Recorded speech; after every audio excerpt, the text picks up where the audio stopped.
হৃদের কালো মার্সিডিজ গাড়িটা খানবাড়ির গেট ধরে ঢুকতে বাগানের চত্বর থেকে আরাফ খান তাকালো সেই দিকে। বাড়ির মালিদের সঙ্গে কাজ করছিলেন তিনি। অসময়ে হৃদের গাড়িটা বাড়ির গেট ধরে ঢুকতে দেখে তিনি সেই দিকে আগায় হাতে লাঠি ভর করে। আজকাল হৃদের মতিগতি ভালো ঠেকছে না ওনার কাছে। যেই ছেলেকে ধরে বেঁধে চট্টগ্রামে আনা যেত না, সেই ছেলে আজকাল ঘন ঘন পাড়াচ্ছে চট্টগ্রামের মাটিতে। ব্যাপারটা সন্দেহজনক, ভীষণ রকমের সন্দেহজনক। তিনি আরও দুদিন আগে শুনেছেন এই ছেলে চট্টগ্রামে এসেছে। ওনাদের সাথে দেখা না করেই মুরাদপুরের ফ্ল্যাটে পড়েছিল 2 দিন। কিন্তু কেন পড়েছিল জানা নেই। সেই কারণটাই আপাতত তিনি জানেন না। শুনেছেন এর মধ্যে বাবা নেহালের সঙ্গেও দেখা করেছে হৃদ, কিন্তু ওনাদের কাছে আসেননি, দেখাও করেননি।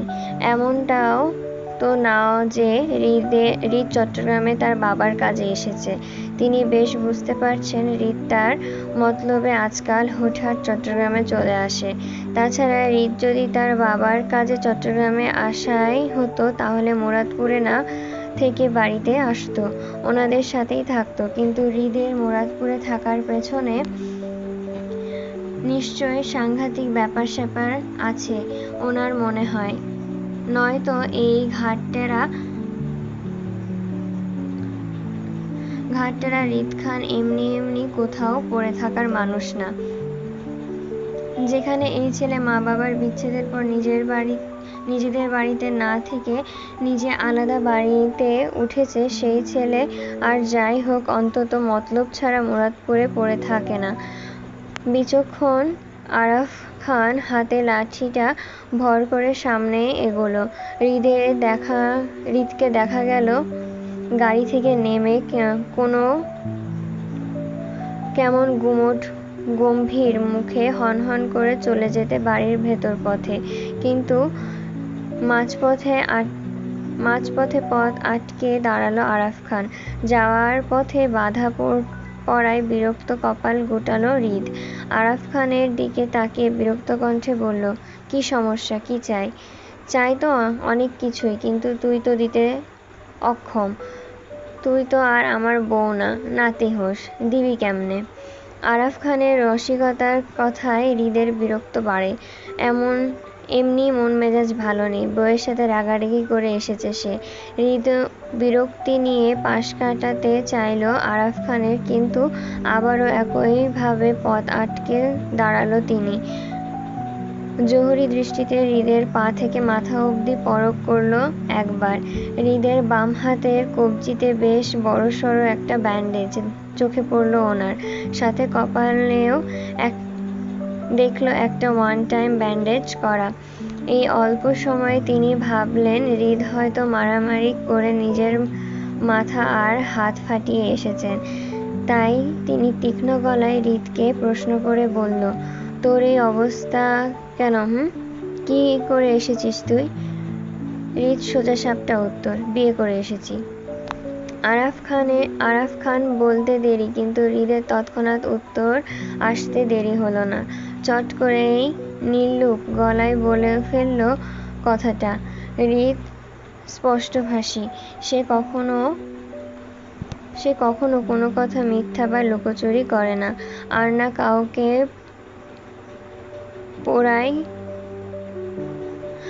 কাউকে পরোয়া করে। স্থান কাল মানুষ ভেদ করেও সে সর্বদা স্পষ্টভাষী কথা বলতে পছন্দ করে, বলেও। আরাফ খান জানে হৃদ স্পষ্টভাষী, সর্বদা সত্য কথা বলে। তারপরও তিনি হৃদের এই বিয়ে করে এসেছি এই কথাটা বিশ্বাস করলেন না। বিশ্বাস না করার পেছনে অবশ্য কারণও আছে। বিগত কয়েক বছর ধরে হৃদের বিয়ের জন্য চাপ দিচ্ছে ওনারা, কিন্তু সে রাজি নয়। এমনকি হৃদ বিয়ে করবে না বলেও এই নিয়ে বাসায়ও তুমুল হুলস্থুল পাকিয়েছিল। কত কাহিনী করল হৃদ বিয়ে করবে না বলে। সেজন্যই তো বাধ্য হয়ে হৃদের থেকে 3 বছরের ছোট 27 বছরের ফাহাদকে বিয়ে করালো, নয়তো হৃদকেই আগে বিয়ে করাতেন ওনারা। এখন এত কাহিনীর পর যদি হঠাৎ করে হৃদ এসে বলে সে বিয়ে করে এসেছে, তাহলে ওনারা বিশ্বাস করবেন না, এটাই স্বাভাবিক। তাই হলো। আরাফ খান হৃদের বিয়ের কথাটা এক রত্তিও বিশ্বাস করেনি।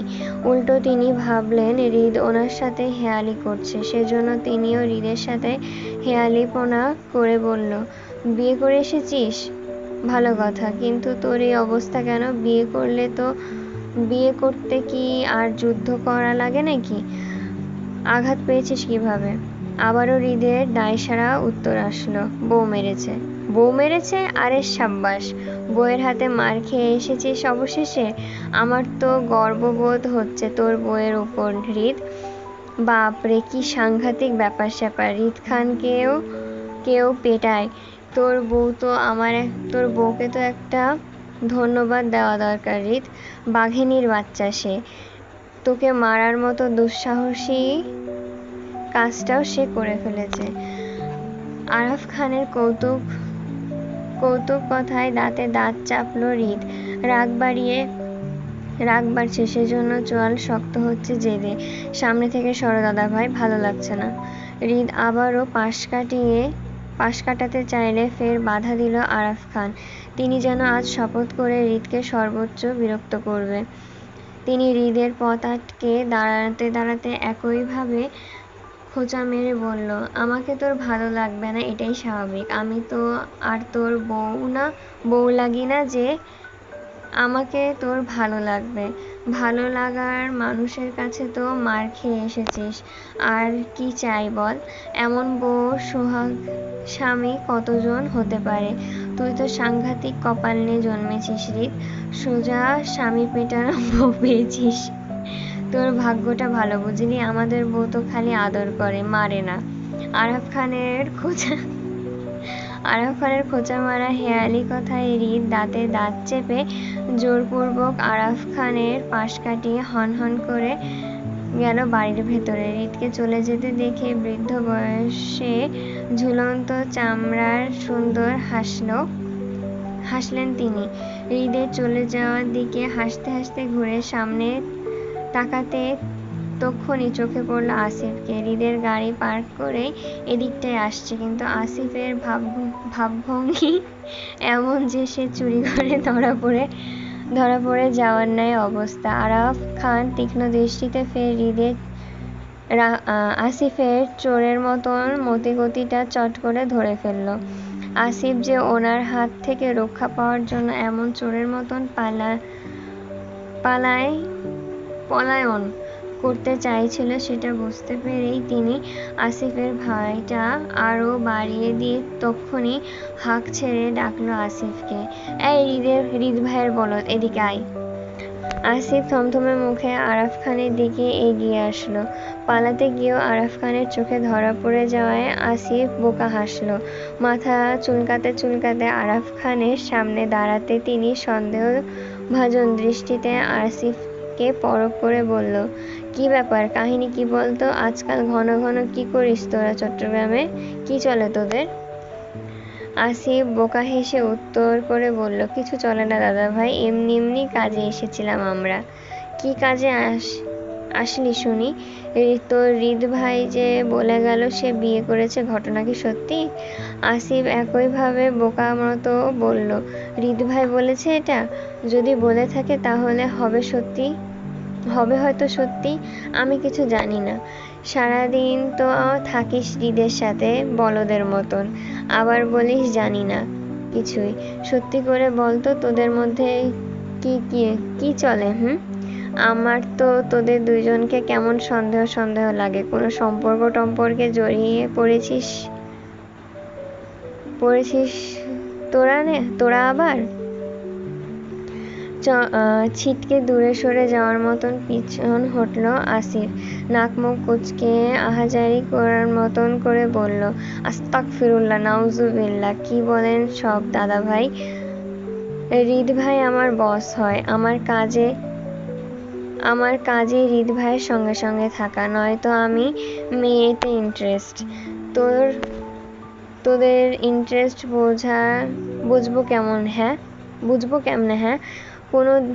কোনো দিন তো দেখলাম না দুই বলদের এক বলদও একটা মেয়ে পটাতে।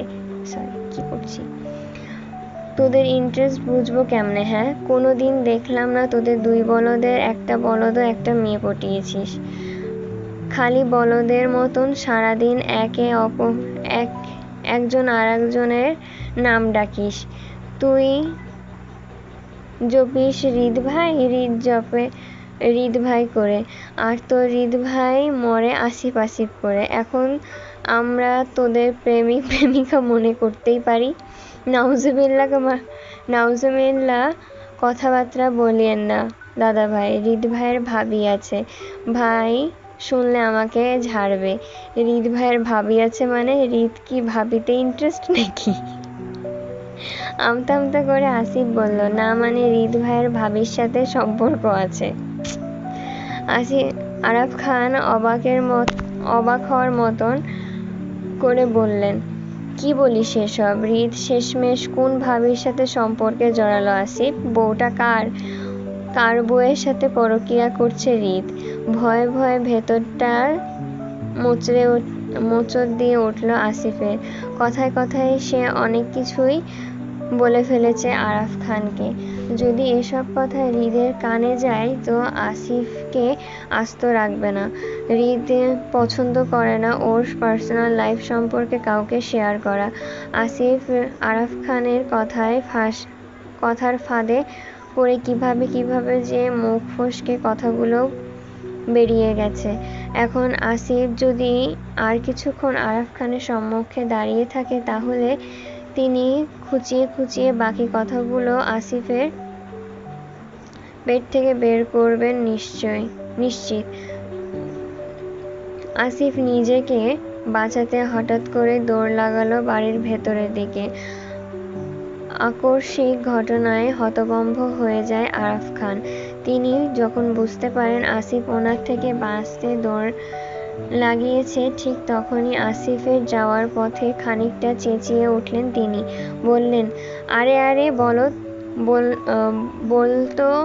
বলে তো যা, হৃদ কার বউয়ের সাথে পরকীয়া করে বেড়াচ্ছে? মেয়েটা কে? আসিফ দৌড়ে পালাতে খানিকটা চেঁচিয়ে বলল, মেয়েটা আপনাদের আত্মীয় হয় দাদা ভাই? আত্মীয়র কথা মাথায় আসতে আরাফ খানের মাথায় প্রথমে শশীর নামটা ঢুকলো। মেয়েটার সাথে হৃদের সম্পর্কের কথা শুনেছিল ওনারা আরও কয়েক বছর আগে। দুইজনকে বিয়েও দিতে চেয়েছিল ওনারা, কিন্তু শশীর বয়স কম হওয়ায় বা শশীর পড়াশোনা শেষ হয়নি বলে বিয়েটা আর হয়নি। তারপর কি হলো কি জানি, হৃদ বিয়ে করবে না বলেই একেবারে বেঁকে বসল। আরাফ খানের মনে হলো হৃদ আবারও হয়তো শশীর সাথে প্রেমের সম্পর্কে মজেছে। যদি তাই হয় তাহলে এবার দুজনকে ধরে হাতে বিয়ে সেরে ফেলবেন ওনারা। বহমান নদীর স্রোতের মতন সময় তার নিজ গতিতে যাচ্ছে। হৃদ মায়ের উপর রাগ করে চট্টগ্রাম শহর ছাড়ল আজ গোটা 35 দিন হলো। এতে মায়ার অবশ্য ভাবান্তর নেই। সে হৃদের জন্য মোটেও চিন্তিত নয়, বরং সে সেই দিনের পর নিখোঁজ স্বামীকে নিয়ে বেশ চিন্তিত। হৃদ চুক্তিপত্রের কাগজগুলো মায়াকে ফেরত দেয়নি, উল্টো মায়াকে হুমকি ধামকি দিয়ে শাসিয়ে গেল। এখন মায়া ভয় হয় যদি হৃদ কোনোভাবে মায়ার নিখোঁজ স্বামীর ক্ষতি করে বসে তো মায়া নিজের স্বামীর জন্য অস্থির, উন্মাদনা হয়ে সেই দিন হৃদের হাতে মার খেয়ে বাসায় এসে প্রথমে নিজের স্বামীকে ফোন দিয়েছিল খোঁজ নিতে। হৃদ মায়ার স্বামীর ক্ষতি করার আগেই সাবধান করতে চেয়েছিল লোকটাকে, কিন্তু আফসোস মায়ার ফোন কলই সেই দিন হতে আজ পর্যন্ত লোকটা রিসিভ করেনি, আর না কল ব্যাক করেছে। মায়া জানে না কেন লোকটা মায়ার কল রিসিভ করে না। মায়া মনে করল সেই প্রথম রাতে লোকটার সাথে রাগারাগি করে অনেক কিছুই বলে ফেলেছে, বিধায় এখন মায়ার স্বামী অপমানিত হয়ে ওর কল রিসিভ করছে না। আসলে দোষটা মায়ারই। মায়া বাড়াবাড়ি করে অনেক কথাই বলে ফেলেছিল সেই দিন। প্রথম কল আলাপে এত বাজে ব্যবহার করা ঠিক হয়নি মায়ার। মায়ার কষ্ট বাড়ে, সে সাথে সঙ্গী হয় কান্না। দিশেহারা মায়া হঠাৎ করেই কেমন যেন উদাসীন হয়ে পড়ল সবকিছুর ওপর। কিশোরী মনটাকে বোঝাতে না পেরে প্রায় প্রতিদিন নিখোঁজ স্বামীর খোঁজ নিতে কল দেয় হৃদকে। ব্যাপারটা স্বাভাবিক হলে হয়তো হৃদ মায়ার কল রিসিভ করত। স্বাভাবিকভাবে অপরিচিত থেকেই বউয়ের সাথে ফোন আলাপ চালাতো, কিন্তু বিষয়টা হৃদের কাছে স্বাভাবিক ঠেকল না। যবে থেকে বুঝতে পারল মায়া হৃদকে নিয়ে পজিটিভ কিছু চিন্তা করে না, তবে থেকেই সে অস্থির হলো। হৃদ মায়ার স্বামী হয় এই সত্যিটা যদি মায়া কখনো জানতে পারে, তাহলে সে হৃদকে স্বামী হিসেবে মানতে নারাজ হবে, তার থেকে তালাক চাইবে। এই কথাটা হৃদের মাথায় আসতেই হৃদের শরীর রাগে টগবগিয়ে ওঠে তিরতির করে। এই রাগের জেদে হৃদ মায়ার কোনো ফোন কল রিসিভ করে না, আর না কল ব্যাক করে। বরং হৃদ ইচ্ছে করেই মায়াকে ইগনোর করে। হৃদ শুরু থেকে মায়ার সাথে সম্পর্কে জড়াতে চায়নি, বরং তার অজানা বউ সম্পর্কে প্রথমে জানার কোনো ইন্টারেস্ট ছিল না। কিন্তু হঠাৎ করে মায়াকে প্রথম দেখে সে সন্দেহের বশে অজানা বউয়ের খোঁজ করল। তারপর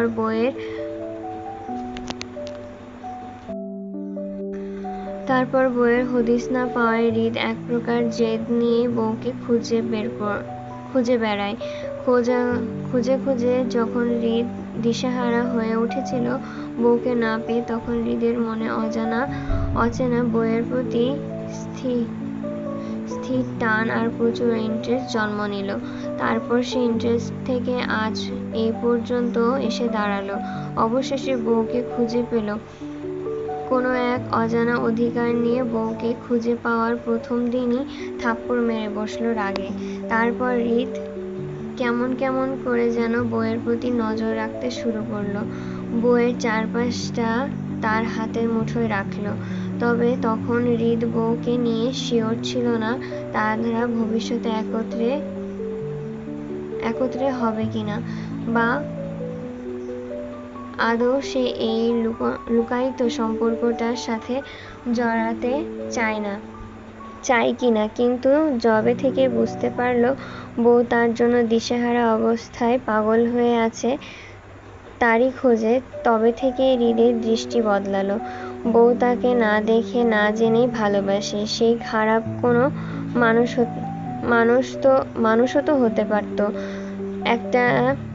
এটা জেনেও তার সাথে সংসার করতে চাওয়ার মনোভাবটা হৃদের খুব আকৃষ্ট করেছে। এই যে তার বউ তাকে খুঁজে পাওয়ার জন্য দিশেহারা হয়ে আছে, এটা হৃদকে প্রচুর মানসিক শান্তি দেয়। ভাবে তার বউ তাকে ভালোবাসে।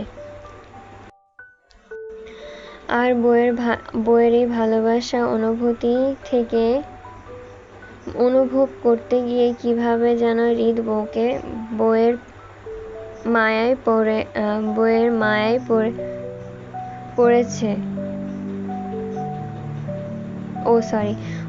মায়ায় পা পিছলে পড়ে যায় একেবারে নাম মুখ ডুবিয়ে। সেই মায়া কাটিয়ে ওঠার সাধ্য আর হৃদের নেই। হৃদ অনুভব করতে পারে তার বউয়ের প্রতি টানটা দিন দিন বেড়েই চলেছে। তার মনে হচ্ছে সে খুব শীঘ্রই এই বউয়ের জন্য পাগল হয়ে যাবে। এখন তার এমন একটা অবস্থা হয়েছে যে তার বউ যাই করুক না কেন সবই তার ভালো লাগে। মনে হয় তার সাথে এমন আতপাগল বউটাই মানায়।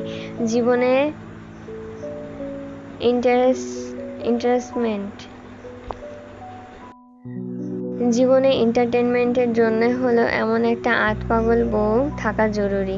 এই যে তার বউ তাকে এত আগ্রহ নিয়ে দিন দিন অবশেষে জেদি পাগল বানাচ্ছে, আর সে দুর্বল হাটে পরিণত হয়ে পাগল হচ্ছে। এখন যদি শুনতে হয় তার বউয়ের ভালোবাসা মূলত তার জন্য নয়, তাহলে কেমনটা লাগে? কোনো স্বাভাবিক ব্যক্তি যদি স্বাভাবিক থাকতে পারবে? কোনো স্বাভাবিক ব্যক্তি কি স্বাভাবিক থাকতে পারবে? অস্বাভাবিকের ন্যায় মাথা গরম হয়ে যাবে না? হৃদের অবস্থাও সেম। সে পারছে না বউকে থাপড়িয়ে লাল লাল করে দিতে। বেয়াদব বউ একটা কপালে জুটেছে তার। এই বউয়ের জন্য সারাক্ষণ হৃদের মন মেজাজ গরম হয়ে থাকে। সে এমনি রাগী রকচটা মানুষ, অল্পতেই রেগে যাওয়ার ব্যামো আছে। সেখানে বউটার জন্য মাথাটা তার আরো গরম হয়ে থাকে আজকাল। মনস্তাত্ত্বিক চিন্তাভাবনায় হৃদ ফুস করে নিঃশ্বাস ফেলল। আসিফ কক্ষে থাই গ্লাস ভেদ করে তাকালো ব্যস্ত শহরের দিকে। আসিফ করতে করতে সব জায়গাতে আসিফ হয়ে গেছে। অফিস কক্ষে থাই গ্লাস ভেদ করে তাকালো ব্যস্ত শহরের দিকে। বউটার জন্য কেমন মন পড়ছে তার, কিন্তু তারপরও সে নিরুপায়। সে বউকে নিচ থেকে ধরা দেবে না বলেই জেদ ধরে বসে আছে, আর সেই জেদ এখন মন পোড়াচ্ছে। হৃদ হাতে হাতে ল্যাপটপের শাটার টেনে বন্ধ করলো। কিছু ভালো লাগছে না বলে হৃদ উঠে দাঁড়াতে গিয়ে টেবিলের ওপরে রাখা অবহেলিত আধুনিক ফোনটা তক্ষুনি ভাইব্রেট হয়ে উঠল। হৃদ উঠে দাঁড়াতে দাঁড়াতে সেদিকে তাকালো। সেখানে ভাসমান হলো বেয়াদব বউ নামটি। হৃদ কলটি রিসিভ করল না, বরং অবহেলিতভাবেই ফোনটা জায়গায় পড়ে থাকলো। সে আপাতত বউয়ের কল রিসিভ করবে না বলে জেদ করে আছে। যেভাবে হৃদের মনটা পুড়ছে ঠিক সেভাবে বউকেও তার দহনে পোড়াবে বলে স্থির করল। হৃদের ফোন রিসিভ না করায় মায়া উদাস মনে কান থেকে ফোন নামিয়ে টেবিলের উপরে রাখল। হতাশতা ভারী নিঃশ্বাস ফেলে আবারও কল দিতে চাইল। পাশ থেকে বাধা দিল জুই। রাগান্বিত গলায় বলল, তুই তো আত্মসম্মান বোধ ছাড়া কিভাবে হলি ঋতু? একটা মানুষ তোর ফোন রিসিভ করে না, তারপরও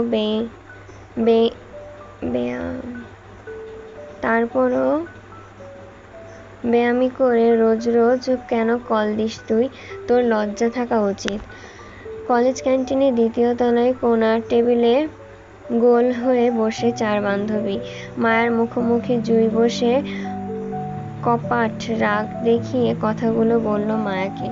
মায়া জুইয়ের কথার উত্তর দিয়ে দৃঢ় মনে বলল, লজ্জা আত্মসম্মান বোধ দুটোই আছে আমার জুই, কিন্তু তাই বলে সব জায়গায় আত্মসম্মান বোধ দেখাতে নেই। বিশেষ করে একটা সম্পর্ক সুস্থ রাখতে গেলে মাঝে মধ্যে নিজেকে আত্মসম্মান বোধও খুঁজতে হয়। সব জায়গায় সবকিছু চলে না। আমার সম্পর্কটাও ঠিক তাই, ভীষণ নড়বড়ে একটা সম্পর্ক। তাই আমার অসুস্থ সম্পর্কটাকে আগে সুস্থ করে করে তার না হয় আত্মসম্মান বোধটা দেখাতে যাব। শ্রম না করে ভালো ফসলের চিন্তা করা যেমন বোকামি, ঠিক তেমনই একটা সম্পর্কে ভালোবাসা তৈরি না করে তার ওপর অভিমান করে আত্মসম্মান বোধ নিয়ে বসে থাকলে অপর পাশের মানুষটা কখনোই আমার কদর বুঝবে না। আমার কদর বা গুরুত্ব সামনে মানুষটা বুঝতে গেলে আমাকে অবশ্যই সেই মানুষটাকে স্পেশাল ফিল করাতে হবে, তবে না সে আমার জন্য পাগল হবে। এখন দুনিয়ার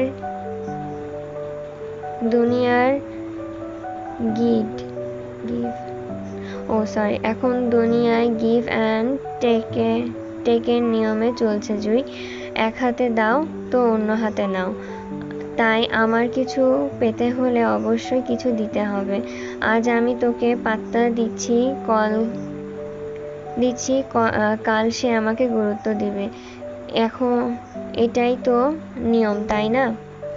মার জ্ঞানী কথায় বেশ অসন্তুষ্ট হলো জুঁই। তারপরও রাগ নিয়ে বলল জুঁই, তুই এত পাত্তা দেওয়ার পরও যদি ওই লোকটার থেকে গুরুত্ব না পাস তাহলে কি করবি তুই এখন?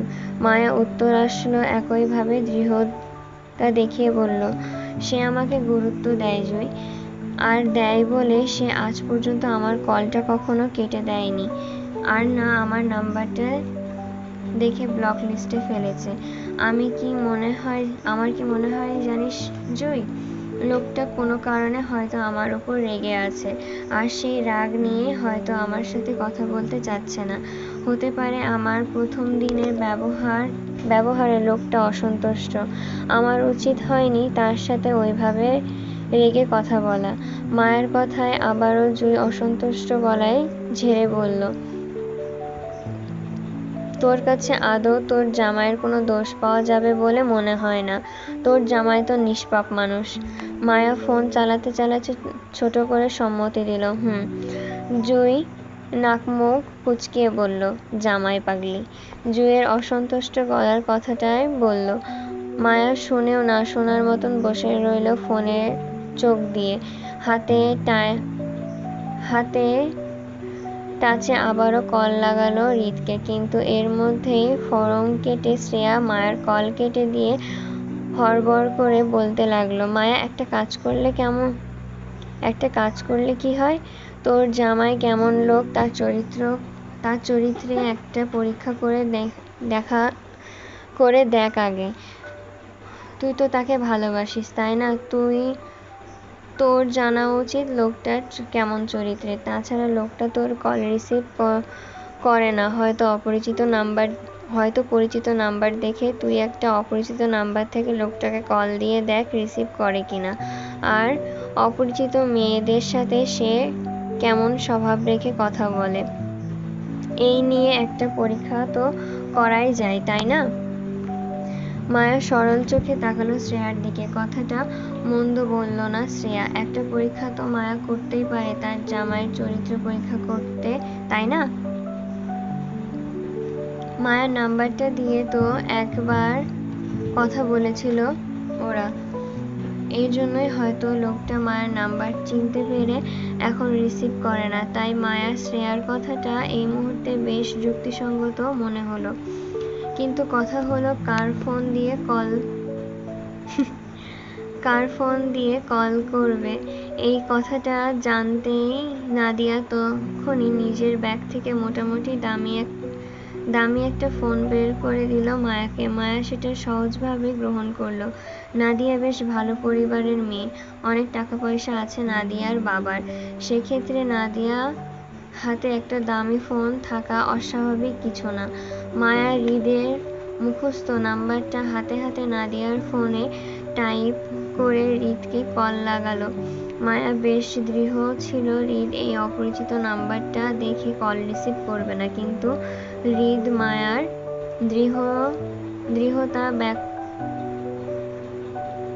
দৃঢ়তা ব্যঞ্জক করে কয়েক সেকেন্ডের মধ্যে কল রিসিভ করে ফেলল।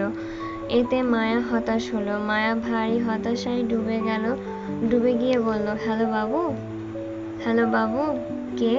আমি তোমার বাচ্চার মা। মায়াকে ফের হতাশায় ডুবিয়ে দিয়ে হৃদ উৎফুল্লতা দেখিয়ে কথা মিলিয়ে বলল, হ্যালো বাবু, বলো। আই মিস ইউ টু বাবু। মায়া উদাস গলায় বলল, আমার বাবু কি করে? তোমার বাবু তার বাবুর আম্মুকে বসে বসে মিস করে যান।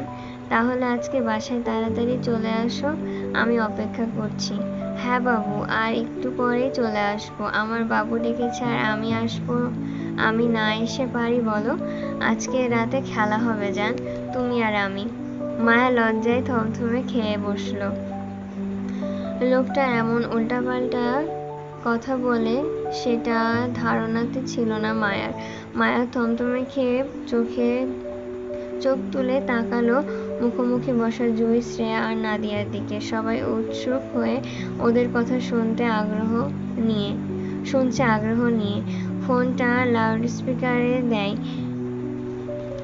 ফোনটা লাউডস্পিকারে দেওয়া। মায়া এক পলক জুঁই, নাদিয়া, শ্রেয়ার চোখে নিয়ে থমথমে গলায় বলল, বাবু? হ্যাঁ বাবু। মায়া আমতা আমতা করে বলল, আই লাভ ইউ টু বাবু। হৃদের কথা বলার সময় আসিফ তাড়াহুড়ো করে ঢুকছিল কক্ষে হাতে কিছু ডকুমেন্টস নিয়ে। হৃদকে ভাই ডাকতেই হৃদ আসিফকে থামিয়ে দিয়ে বলল, এই ডিস্টার্ব করিস না তো। দেখছিস না আমার বাবুর আম্মু ফোন করেছে, আমি ব্যস্ত, তুই বাইরে যা। আসিফ হতবুদ্ধি হয়ে ড্যাব ড্যাব করে হৃদের দিকে তাকিয়ে থেকে বেরিয়ে গেল আস্তে করে। মূলত আসিফের মাথায় হৃদের কথার আগামাথা কিছুই ঢুকলো না। এই বাবুর আম্মুটা আবার কে? হৃদ কখন বাবু জন্ম দিল তাও বুঝল না। আসিফ বেরিয়ে যেতে যেতে হৃদ একই উৎফুল্লতা দেখিয়ে বলল, হ্যালো বাবু, বলো, বাচ্চারা কি খেয়ে ঘুমিয়েছে? হ্যাঁ। তা কি খাওয়ালে? মার্কেটের দুধ তো শেষ, আমি তো এখনো আনি নাই। তা তুমি কোথা থেকে দুধ খাওয়ালে? হৃদের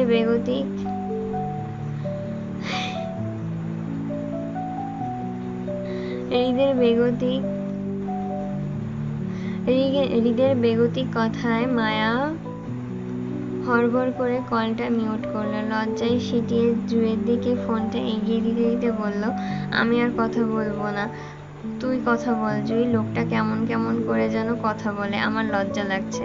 মায়ের কথায় নাক মুখ কুঁচকে জুঁই বলল, আমি কেন কথা বলবো? যা, তোর জামাই, তুই কথা বল। তাছাড়া সব বেফাঁস কথা তুই আগে শুরু করেছিস। তুই কেন আগে আগে বলতে গেলি? তুই তার বাচ্চার মা হোস, এখন তো সে সব বলবেই, বাচ্চাদের খোঁজ তো নিবেই। পাশ থেকে শ্রেয়াও জুঁইয়ের কথায় সম্মতি দিয়ে বলল, ঠিক ঠিক, জুঁই ঠিক বলেছে। মায়া, তুই আগে কথা শেষ কর। কলটা বেশিক্ষণ মিউট করে রাখলে লোকটা বুঝে যাবে আমাদের ফন্দি। শ্রেয়ার কথায় মায়া তখনই কল আনমিউট করে ফের কলটা লাউডস্পিকারে রেখে বলল, জান? হ্যাঁ জান। কলটা মিউট করে কোথায় গিয়েছিলে? বাচ্চারা কি কান্নাকাটি করছে? তোমাকে বেশি জ্বালাচ্ছে? তুমি কি তাদের দুধ খাওয়াচ্ছ? হৃদের এমন ভয়ঙ্কর ঠোঁটকাটা কথায় মায়া ভারী লজ্জায় আড়ষ্ট হয়ে বলল, সাথে এটা ভাবলো মায়ের জামাই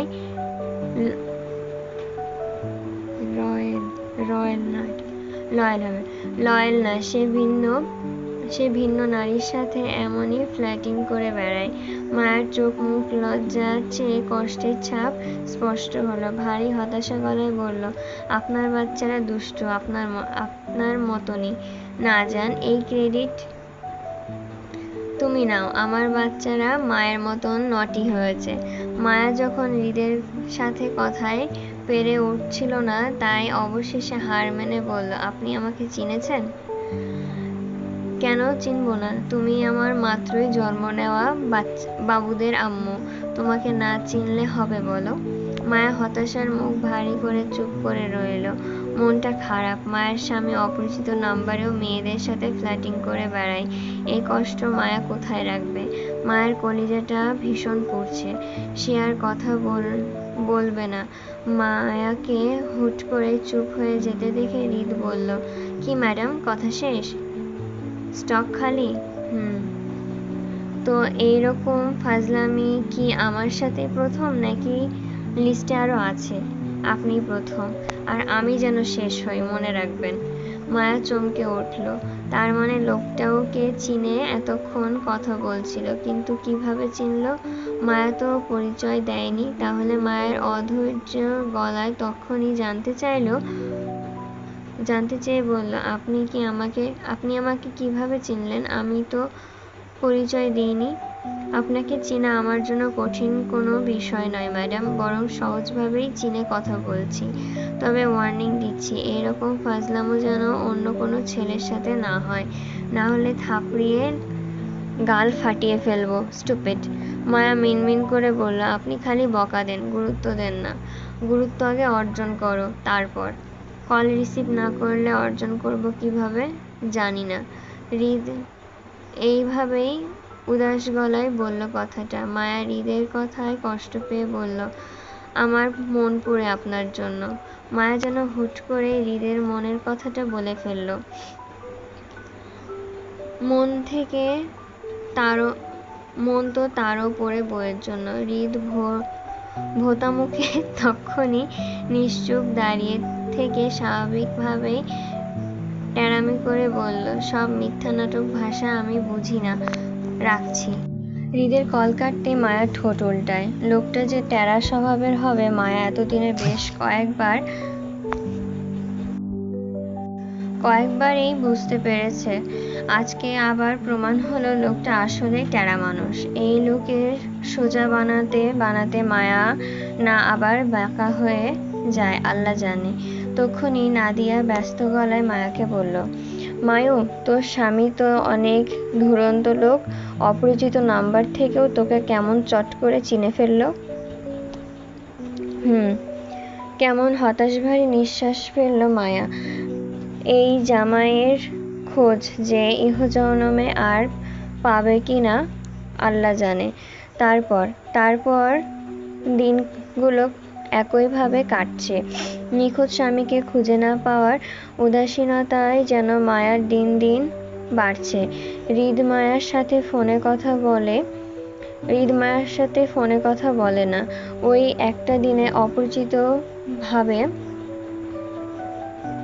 অপরিচিত ভেবে ফোন আলাপ হয়েছিল, বাস অতটুকুই। তারপর আর 1 মাস কিভাবে যেন কেটে গেল।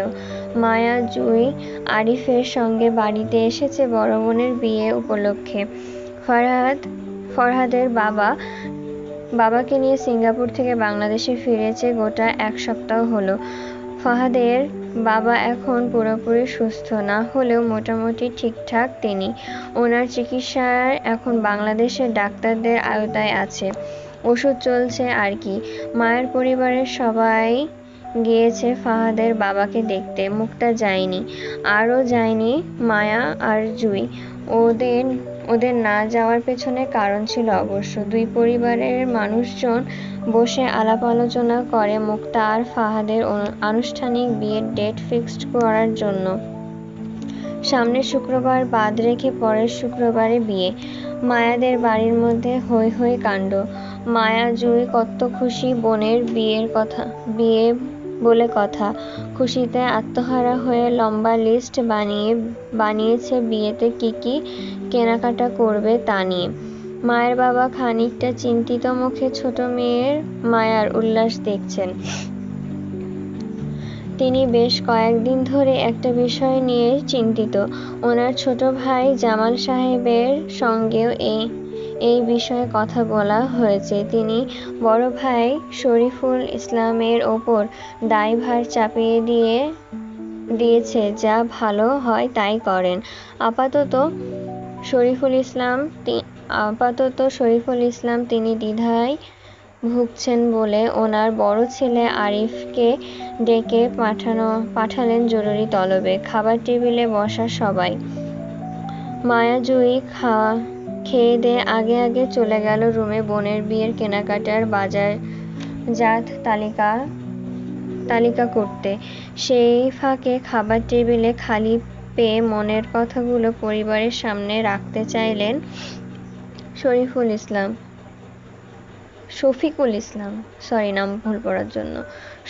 ইসলাম। প্রথমে তিনি ছেলের মনোযোগ আকর্ষণ করতে গিয়ে গলা ঝেড়ে বললেন, আরিফ, তোমার সাথে আমার জরুরি কিছু কথা ছিল। বাবার কথায় খাওয়া থেকে মুখ উঠালো না আরিফ, বরং খেতে খেতে একইভাবে বলল, আমি শুনতে পাচ্ছি বাবা, বলো। শফিকুল ইসলাম এক পলক উপস্থিত সকলের দৃষ্টি পরখ করে নিল। ছোট ভাই জামাল ব্যতীত কেউ ওনার দিকে আপাতত তেমন মনোযোগে নেই। ওনার স্ত্রী ছেলে মেয়েদের বেড়ে খাওয়াচ্ছে, ছোট ভাইয়ের বউ আরিফের পাতে তরকারি তুলে দিচ্ছে। এমনটা অবস্থায় ওনার কথাগুলো বলা অনুচিত হবে কিনা জানা নেই। তারপরও তিনি গম্ভীর গলায় ভারী আওয়াজে বললেন, মায়ের জন্য চেয়ারম্যান সাহেবের বড় ছেলের বিয়ে প্রস্তাব এসেছে, আমি তাতে মত দিয়েছি। অমনোযোগী চোখগুলো হঠাৎ করেই চমকে উঠে শফিকুল ইসলামের দিকে তাকালো। একত্রে সবাই। প্রত্যেকের চেহারা দেখেই বোঝা যাচ্ছে সবাই বেশ চমকিত ওনার কথায়। উনি একত্রে এতগুলো মানুষের দৃষ্টিতে পড়ে খানিকটা অপ্রস্তুত হলো। এর মধ্যে আরিফ অসন্তুষ্ট গলায় আওড়ালো, মায়া এখনো এই সব কিছুর জন্য ছোট বাবা। মাত্রই আমরা মুক্তার বিয়েটা দিচ্ছি, এর মধ্যে মায়ের বিয়ের কথা আসলো কোথা থেকে? তাছাড়া তুমি এসব বিষয়ে মত দাও কিভাবে? মায়া সবার ছোট, ওর বড় জুঁইয়ের বিয়ে নিয়ে আমরা এখনো চিন্তা করিনি, সেখানে মায়ার বিয়ের কথা কিভাবে চিন্তা করো তুমি? ছেলের রাগান্বিত মুখটার দিকে তাকিয়ে শফিকুল ইসলাম ভারী গলায় বলল, চেয়ারম্যান সাহেবের বড় ছেলে তোমার অচেনা নয় আরিফ। দেখাশোনা লেখাপড়ায় বেশ দারুণ ছেলেটা, ব্যারিস্টার, ব্রিলিয়েন্ট স্টুডেন্ট, আচার ব্যবহারেও বেশ অমায়িক।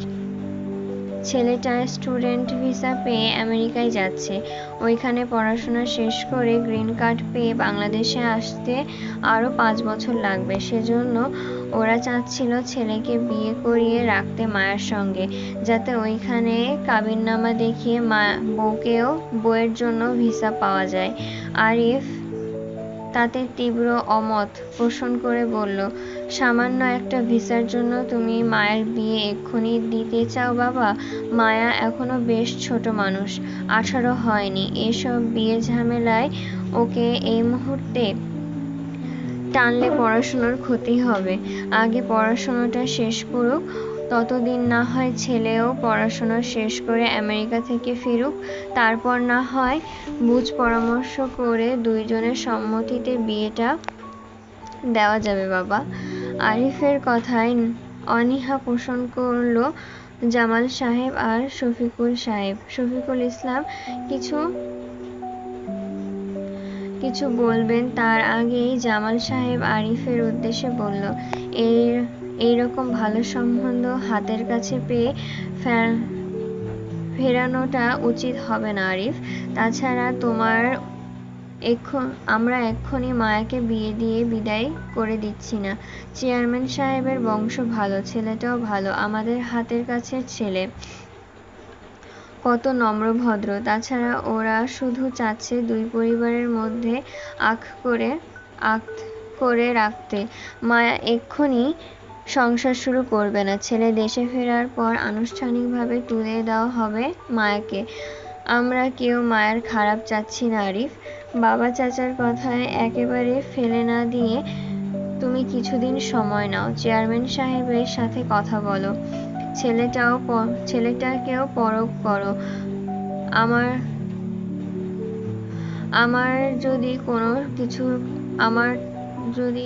তোমার যদি কোনো কিছু খারাপ মনে হয় তখন না হয় আমরা সম্বন্ধটা ফিরিয়ে দেব, কিন্তু কোনো যাচাই বাছাই না করে হুট করে বিয়েটা ফিরিয়ে দেওয়া ঠিক হবে না।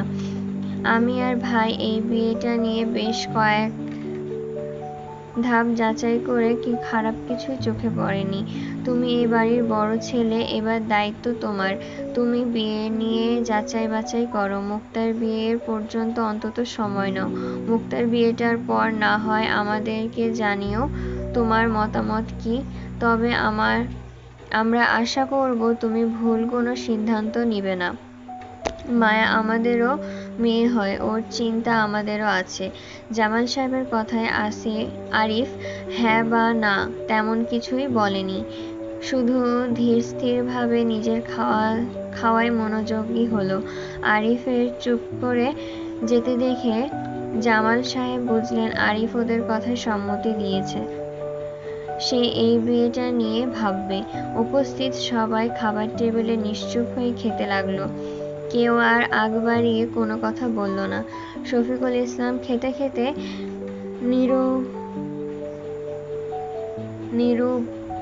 নীরবতা ভেঙে আবার গম্ভীর গলায় বলল, তুমি চট্টগ্রাম ফিরে যাচ্ছ কবে?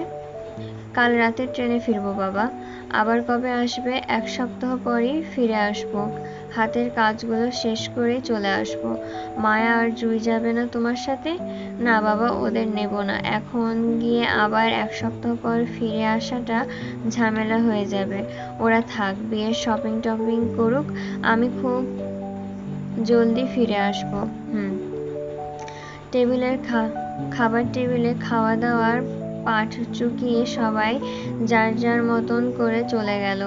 অথচ মায়া জানলই না ওর অগোচরে ওর বিয়ের তোড়জোড় চলছে বড়দের মধ্যে।